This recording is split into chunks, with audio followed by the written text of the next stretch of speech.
Veda Ega Pratama, si bocah ajaib kebanggaan Indonesia, yang bentar lagi bakal debut di Moto3 musim 2026.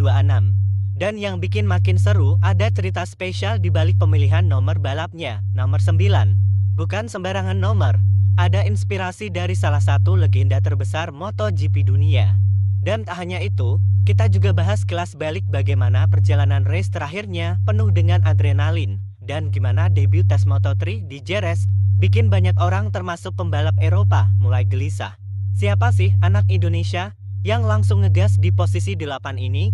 Jadi seperti apa cerita besar Veda Ega Pratama yang siap bikin nama Indonesia di ajang balap mendunia? Untuk itu, mari kita bahas selengkapnya.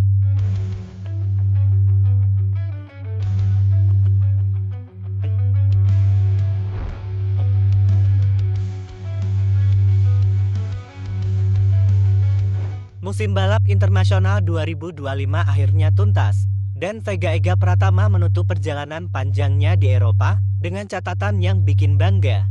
Bukan main-main, dia bersaing di ajang yang levelnya keren banget, FIM Junior GP. Ini bukan balapan sembarangan, ini arena tempat lahirnya calon juara dunia.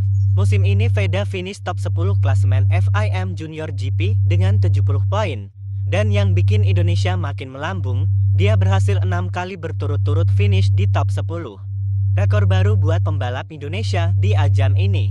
Belum lagi 2 kali start dari baris kedua. Itu tandanya dia udah mulai jadi ancaman serius di baris depan.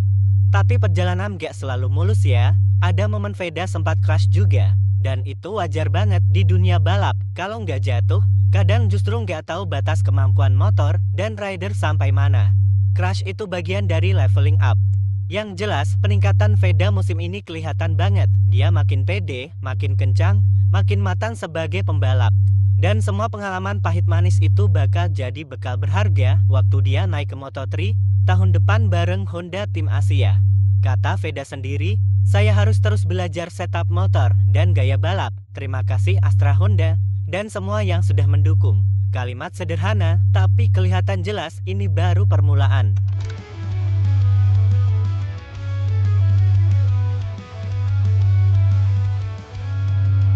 Di sisi lain di dunia balap zaman sekarang, nomor motor itu bukan cuma angka buat ngebedain nama peserta, tapi juga jadi identitas diri yang melekat banget sama ridernya. Nomor 46, semua langsung inget Valentino Rossi. Nomor 93, udah pasti Marc Marquez.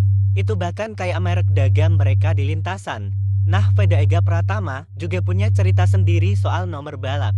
Sejak kecil, ia selalu pakai nomor 54. Nomor yang dulu juga dipakai ayahnya, Sudarmono, waktu masih balapan. Mirip banget sama kisah Rossi yang ngambil nomor 46 dari ayahnya. Tapi, ceritanya agak beda nih buat Veda di musim barunya nanti. Pas dia resmi naik ke Grand Prix Moto3 tahun 2026, tiba-tiba dia nggak bakal pakai 54 lagi. Dalam video perkenalan Honda Tim Asia, Veda muncul dengan nomor 9 di motornya. Kenapa? Soalnya musim lalu, nomor 54 udah dipakai duluan sama Riccardo Rossi dari tim Snipers. Riccardo sih pindah ke World Super Sport, tapi tempatnya langsung diisi oleh rider rookie lain kayak Jesus Reyes, yang ternyata juga identik sama nomor 54 dari Junior GP. Jadi persaingan nomor lebih dulu dimenangkan oleh Jesus. Sisi positifnya, Veda gak asing-asing banget sama nomor 9. Dia pernah pakai nomor itu waktu balapan di One Prix sekitar 6 tahun lalu. Jadi kalau ada yang bilang Veda mulai dari 0, salah besar. Dia cuma balik ke angka kesayangannya yang lain. Dan yang bikin makin keren, Veda punya privilege spesial buat debut lebih cepat di Moto3, usia 17 tahun. Biasanya, rider harus 18 tahun dulu. Ini karena Veda sukses jadi runner-up di Red Bull Rookies Cup 2025. Prestasi yang bikin gerbang dunia terbuka lebar buat dia.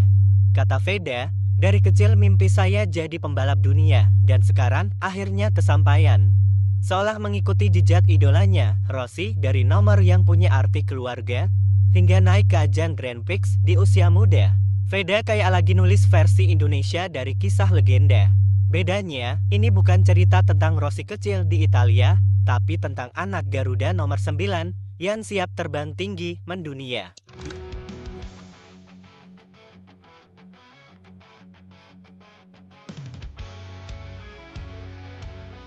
Lebih lanjut, Veda Ega Pratama akhirnya resmi turun di lintasan Moto3 bareng Honda Tim Asia. Dan ini bukan sekedar tes biasa, tapi awal langkah dia di level balap dunia yang selama ini cuma jadi mimpi. Tes digelar di sirkuit Jerez Spanyol, sirkuit yang sering banget jadi tempat rider besar lahir. Dan Veda datang ke sana kayak anak baru di kelas tapi langsung nunjukin skillnya. Begitu lampu hijau tes dimulai, Veda langsung tancap. Gak kelihatan grogi sama sekali, padahal lawannya bukan junior lagi, tapi rider-rider yang udah kenyang pengalaman balap dunia. Fokus, adaptasi cepat, dan feeling motor yang makin menyatu, bikin dia bisa bikin waktu yang stabil. Yang bikin kita bangga, di hari pertama tes Moto3, Veda menutup sesi di posisi 8, top 10 di debut tes, itu bukan hal kecil. Banyak pembalap biasanya masih sibuk cari ritme, cari grip, belajar motor, bahkan cuma berusaha bertahan, tapi Veda langsung fight. Bahkan tim juga kelihatan kaget sekaligus seneng banget. Mereka lihat sendiri progres Veda yang cepat. Setelah satu musim kerja keras di Eropa, crash, bangun lagi, jatuh, bangkit lagi. Semua pengalaman itu kebawa ke sini dan langsung ngasih hasil nyata. Dan kerennya lagi, Veda masih bilang kalau dia masih harus belajar soal setup dan gaya balap. Padahal posisinya udah bikin kita tepuk tangan. Artinya, dia tahu potensi dirinya masih bisa jauh lebih ngeri. Ini baru awal, baru tes. Belum masuk musim aslinya, belum panas, belum all out. Targetnya ya bisa fight di depan lah, fight untuk dapetin poin sebanyak-banyaknya. Ya dapetin poin, karena saya tahu Kak, di Moto3 bakalan sangat susah. Tapi tidak ada yang tidak mungkin, jadi ya step by step coba untuk. Iya, semangat Veda untuk debut di Moto3 tahun depan sangat optimis. Bahkan dia juga rela jauh dari rumah demi berlatih di Spanyol. Veda menandakan jiwa muda yang kuat dan siap bersaing di kancah dunia.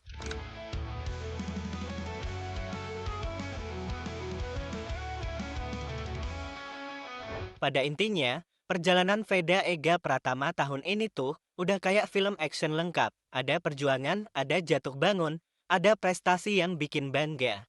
Dari menutup musim Junior GP di top 10, bikin rekor 6 kali finish beruntun, sampai akhirnya naik ke kelas Moto3.